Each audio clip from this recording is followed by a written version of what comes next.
नमस्कार, मी पंजाब डक. काही भागामध्ये मुसळधार पडणार आहे, काही ठिकाणी अतिमुसळधार पडणार आहे, काही ठिकाणी अतिवृष्टी देखील होणार आहे. म्हणून हा अंदाज महाराष्ट्रातल्या सर्व शेतकऱ्यांना लक्षात द्या. म्हणजे आतापर्यंत जे भाग वंचित राहिला त्या भागात देखील हे 8 तारखेपर्यंत पाऊस पडून जाईल, म्हणून हे लक्षायचं. मग राज्यात जास्त अतिमुसळधार पाऊस कुठं पडणार आहे तर तुम्हाला सांगू इच्छितो, सर्वात जास्त पडणार आहे मुंबई, पुणे, नाशिक, नंदुरबार जिल्हा, धुळे जिल्हा, जळगाव जिल्हा, अहिल्यानगर, त्याच्यानंतर शिर्डी, राहता, अकोले, संगमनेर, ओझर, गणपती, ते पट्टा, म्हणजे धरण क्षेत्राच्या कॅचमेंट एरियामध्ये. तसं ते पाऊस काय होणार आहे इकडं संभाजीनगर, कन्नड, सिल्लोड, सोयगाव, असा करत जळगाव, बुलढाणा, अकोला, अमरावती, अकोट, शेगाव, ह्या खामगाव, हे पट्टा काय होणार आहे असा पडणार आहे. जालना जिल्हा त्याच्यामध्ये राहील, पण हे देखील सरकारने लक्षात. म्हणजे सांगायचं झालं तर ह्या 8 दिवसामध्ये त्या भागामध्ये चांगला मुसळधार पडणार आहे.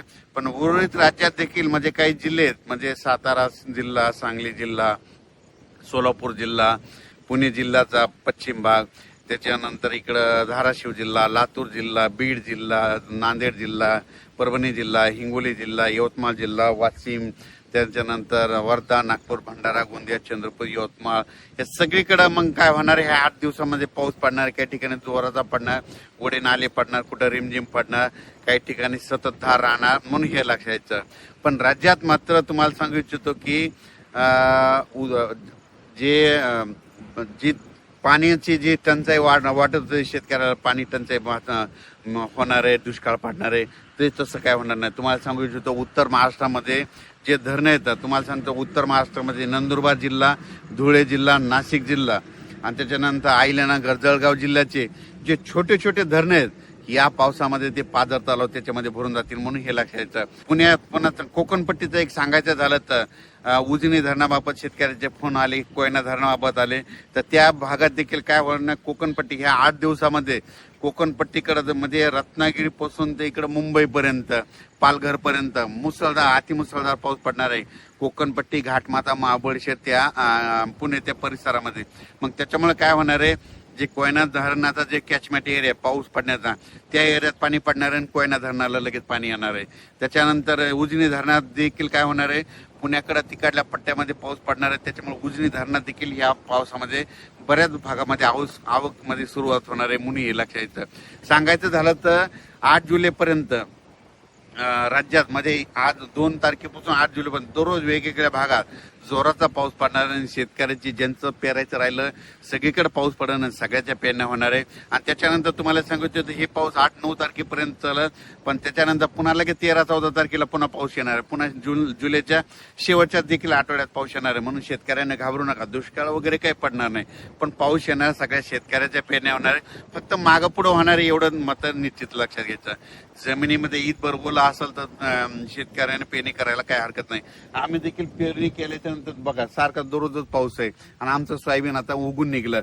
आणि पण मुंबईकरांना आणि नाशिक जिल्ह्यातल्या मुंबईकरांच्या, नाशिक जिल्ह्याच्या जनतेला एक माझं एक आव्हान आहे, हे 8 दिवस जरा सतर्क करा. काय करा, ओढे नाले ज्यांचे घर नाल्याच्या बाजूला, वड्याच्या बाजूला असेल तर तुम्ही जरा काळजी घ्या.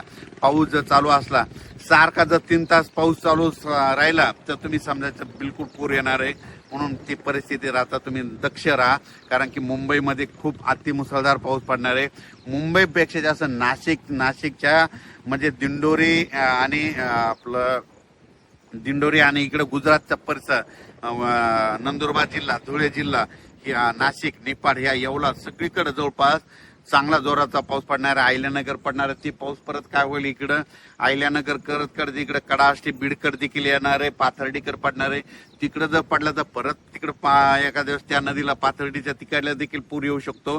म्हणून त्या पाथर्डीकरल्या शेतकऱ्यांनी लक्षात घ्यायचं, कारण की कमी वेळेत जास्त पाऊस पडला तर तुम्हाला सांगू इच्छितो पूर येण्याचं लक्षण कसं असतं, तर 1 घंटा जर पाऊस पडला सारखा की समजायचं नदीला थोडाफार पूर येणार आहे.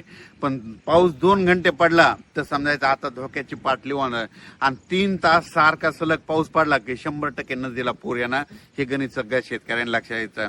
म्हणजे 3 तास सारखा पडणं म्हणजे तुम्हाला सांगू इच्छितो 120 मिलीमीटर ते 140 मिलीमीटर पाऊस असतो, म्हणून हे लक्षात घ्यायचं.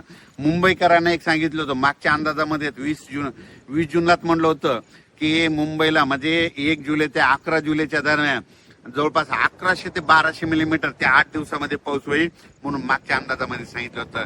आणि त्याच्यामध्ये ते मुंबईचं ते पाणी पिण्याचं ते धरण आहे ते देखील भरलं, म्हणून मुंबईकरांची ताण भागवणारं ते धरण भरलं. पण त्याच्या व्यतिरिक्त आता इगतपुरी त्या उत्तर महाराष्ट्राकडे पाऊस पडणार आहे, त्याच्यामुळे बऱ्याच कॅचमेंट एरियात त्या धरणाला पाणी येणार आहे, म्हणून ही सर्वप्रथम आनंदाची बातमी.